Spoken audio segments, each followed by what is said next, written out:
everyone, welcome to this video. This is Aarti Mishra, one of the top and verified educator. आज के session में हम ये discuss करेंगे कि पॉलिटी एनसीईआरटी में 6 to 12 आपको क्या पढ़ना चाहिए और क्या स्किप करना चाहिए। आज के इस वीडियो में हम क्लास 6 की एनसीईआरटी पर फोकस करेंगे और जानेंगे कि इसमें से कौन कौन से चैप्टर आप स्किप कर सकते हैं और कौन कौन से चैप्टर्स आपको बहुत ध्यान से पढ़ने चाहिए। तो चलिए शुरू करते हैं।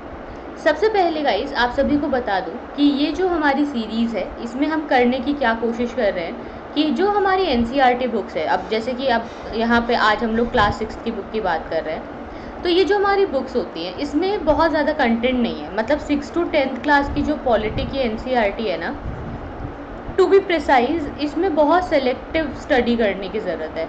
बहुत सेलेक्टेड इसमें ऐसे चैप्टर्स है जो पढ़ने हैं, बहुत सेलेक्टिव। और ये सेलेक्टिव स्टडी के कारण ही मैं आपके लिए ये वीडियो बना रही हूँ कि आप वो सिलेक्शन कर सकें, क्योंकि एक बिगनर को ये बहुत डाउट होता है कि हम क्या पढ़ें। तो टेबल ऑफ कंटेंट ये आपके सामने, जैसे आप किताब खोलेंगे आपको कुछ इस तरीके से देखने को मिलेगा। तो आपका एक यूनिट 1 है डाइवर्सिटी के बारे में, फिर आपका दूसरा यूनिट 2 है गवर्नमेंट के बारे में, तीसरा आपका यूनिट 3 है लोकल गवर्नमेंट और एडमिनिस्ट्रेशन के बारे में, और चौथा है आपका लाइवलीहुड के बारे में।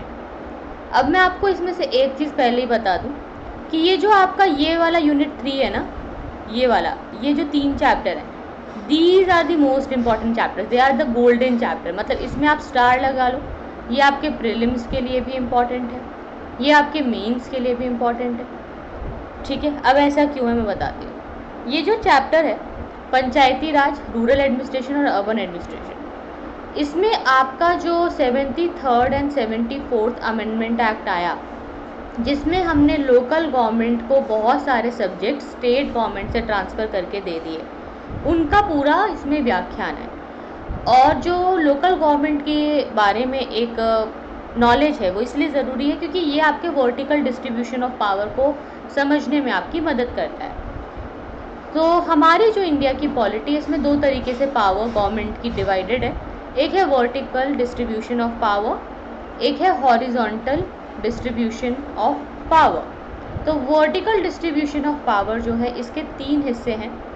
ठीक है, क्या 3 हिस्से हैं? वर्टिकल डिस्ट्रीब्यूशन ऑफ पावर में सबसे ऊपर आती है आपकी यूनियन गवर्नमेंट, उसके बाद आती है स्टेट गवर्नमेंट, उसके बाद आती है लोकल गवर्नमेंट। और हॉरिजॉन्टल डिस्ट्रीब्यूशन ऑफ पावर में आपके आ जाते हैं लेजिस्लेचर, एग्जीक्यूटिव और जुडिशरी। तो अभी हम लोग ये हॉरिजॉन्टल डिस्ट्रीब्यूशन ऑफ पावर पे डिस्कस नहीं कर रहे हैं, ये हमारा फोकस नहीं है, क्योंकि जो हमारी क्लास 6 की एनसीईआरटी है ये सिर्फ और सिर्फ फोकस करती है लोकल गवर्नमेंट पर। इसका ज़्यादा ध्यान जो है लोकल डिस्ट्रीब्यूशन पे है। तो लोकल लेवल पे 2 तरीके से सरकारें होती हैं। अगर गाँव का इलाका है, रूरल इलाका है, तो वहाँ होती है आपकी पंचायत, और अगर आपका शहरी इलाका है तो वहाँ होती है आपकी म्यूनिसिपैलिटी। तो एक तरफ है पंचायत, दूसरी तरफ है म्यूनिसिपैलिटी, ये 2 हिस्से होते हैं। तो अब जो है पंचायत और म्यूनिसिपैलिटीज़ को अगर हम ध्यान से देखें तो इसमें आपका ये 3 जो चैप्टर है, चैप्टर नंबर 5, 6 और 7, ये जब आप पढ़ोगे तो कवर हो जाएगा। इसीलिए ये बड़े इंपॉर्टेंट चैप्टर है, इसीलिए इस पर ध्यान देने की बहुत आपको ज़रूरत होगी। ठीक है, अब मैं आती हूँ कि जब हमें ये तो क्लियर हो गया कि ये 3 हमारे सबसे इम्पॉर्टेंट चैप्टर, इसके हम सामने स्टार लगा लेंगे। अब बात करते हैं कि बाकी चैप्टर्स का क्या करें, क्या बाकी चैप्टर्स हम पढ़ें या छोड़ दें। ठीक है, इस बारे में अब हम लोग बात करेंगे। तो पहले आपको बताना चाहूँगी गाइस कि मेरा रेफरल कोड है टॉप 10। टॉप 10 के रेफरल कोड से आप अनअकैडमी प्लस का सब्सक्रिप्शन ले सकते हैं, जिससे आपको 10% डिस्काउंट मिलेगा। और 10% डिस्काउंट के अलावा आप अगर अनअकैडमी प्लस पर आएंगे और स्पेशल क्लासेस को या फ्री क्लासेस को अनलॉक करना चाहते हैं तो यही टॉप 10 का रेफरल कोड आपको यूज़ करना है। इसके लिए अगर आप और अधिक जानकारी चाहते हैं, कोई अगर आपको डिटेल चाहिए, तो उसके लिए आप हमारे टेलीग्राम से कांटेक्ट कर सकते हैं। हमारे टेलीग्राम चैनल का नाम है NCERT आरती मिश्रा, और इस चैनल से आपको सभी जानकारियाँ मिल जाएंगी। तो इस चैनल पे आइए और ज़रूर जो है इस पे हमारे साथ जुड़िए। तो अब आइए बात करते हैं बाकी के चैप्टर्स की कि क्या हम उसे पढ़ें या ना पढ़ें। तो मेरा एक सिंपल सा यही आंसर होगा गाइस कि ज़्यादा इम्पॉर्टेंट नहीं है। मुझे नहीं लगता कि किसी का बेस इतना वीक होगा कि वो ये ना समझ सके कि भाई हमारे देश में कितनी विविधता है। अब चैप्टर नंबर 1 में क्या है, मैं आपको ना शॉर्ट में बता देती हूँ हर चैप्टर में क्या। चैप्टर नंबर 1 में है अंडरस्टैंडिंग डाइवर्सिटी, जो कि बताता है कि कितनी डाइवर्स हमारी कंट्री है, जैसे हम अलग अलग प्रकार के लोग हैं, उनके बीच का अलग अलग तरीके से हम इंटरडिपेंडेंट हैं। तो हमारे देश की जो जैव विविधता है, हमारे देश की जो विविधता है, उसके बारे में बताया है। तो यूनिटी इन डाइवर्सिटी का कॉन्सेप्ट आपको समझाने की कोशिश की है। चैप्टर नंबर 2 में इसी चीज़ को थोड़ा और एक्सप्लेन करके ये समझाने की कोशिश की है कि लोगों के साथ डिस्क्रिमिनेशन होता है। फिर क्या है चैप्टर नंबर 3, इसमें बताया गया व्हाट इज़ गवर्नमेंट, जो मैंने अभी आपको बात बताई। एक होता है आपका वर्टिकल डिस्ट्रीब्यूशन ऑफ पावर, जिसमें यूनियन, स्टेट और लोकल गवर्नमेंट होती है, और दूसरा होता है आपका हॉरिजॉन्टल डिस्ट्रीब्यूशन ऑफ पावर, जिसमें आपकी लेजिस्लेचर, एग्जीक्यूटिव और जुडिशरी होती है। यही बात जो है इस चैप्टर में लिखी गई है, इतना ही इस चैप्टर का मतलब है और कुछ नहीं है।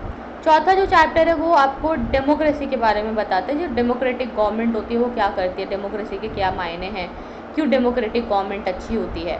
ये वाला चैप्टर आप पढ़ सकते हैं, क्योंकि इस वाले चैप्टर को मैं मानती हूँ कि इसके अंदर ना कुछ ऐसे कंपैरिजन और कुछ ऐसे एग्जाम्पल्स दिए गए हैं जो कि आपको समझाएंगे कि आगे डेमोक्रेसी को लेकर के जाना क्यों इंडिया के लिए ज़रूरी रहा, क्या मतलब हमारे एक्सपीरियंसेस हैं। तो एक चैप्टर नंबर 4 है जो आप पढ़ सकते हो। बाकी ये जो चैप्टर नंबर 1 है, चैप्टर नंबर 2 और चैप्टर नंबर 3 है, ये मैं आपको सजेस्ट नहीं करूँगी, ठीक है। मेरा ये सजेशन रहेगा कि आप इन तीनों को स्किप कर दें। अब आएगा हमारा अगला चैप्टर, जो कि हमने पहले डिस्कस कर लिया, 5, 6 और 7। ये तो हमें पढ़ना ही है, ये तो हमारा पहले क्लियर है कि हमें पढ़ना है, ये तो मैंने आपको वीडियो के शुरू में बता दिया। अब आता है आपका चैप्टर नंबर 8 और 9, जिसमें रूरल और अर्बन लाइवलीहुड के बारे में बताया हुआ है। तो ये दोनों जो चैप्टर है, ये जस्ट आपको एक शहरी जीवन और एक ग्रामीण जीवन के बारे में बताते हैं, और इसमें कुछ खास नहीं है। बाकी इसमें कुछ भी ऐसा नहीं है जो पढ़ने की ज़रूरत है, तो आप इसको भी स्किप कर सकते हैं बहुत आसान से। इसमें कुछ ऐसी बातें नहीं है, वक्त है, अगर मन है तो आप पढ़ सकते हैं। इसमें कुछ खास नहीं है जो यूपीएससी पर्सपेक्टिव से आपके काम आ जाएगा। यूपीएससी पर्सपेक्टिव से अगर कोई चीज़ें काम आने वाली है तो वो चैप्टर नंबर 4, 5, 6 और 7, यही 4 चैप्टर है। अगर ये 4 चैप्टर आपने कर लिए तो क्लास 6 की एनसीईआरटी में से और कुछ करने के लिए बाकी नहीं रह जाता। तो इस वीडियो के लिए इतना ही। आज मैंने आपको जैसे क्लास 6 की एनसीईआरटी के बारे में बताया, अगले वीडियो में मैं आपको क्लास 7 की एनसीईआरटी के बारे में बताऊँगी, जिसमें ये हम जानेंगे कि क्लास 7 की एनसीईआरटी में क्या पढ़ना है और क्या छोड़ना है। तो गाइस अगेन याद दिलाना चाहूँगी कि आप मेरा ये रेफरल कोड है टॉप 10, जिसे यूज़ करके अनअकैडमी प्लस का सब्सक्रिप्शन ले सकते हैं। अब हम मिलेंगे अगले वीडियो में, आज के लिए इतना ही। Thank you so much for watching.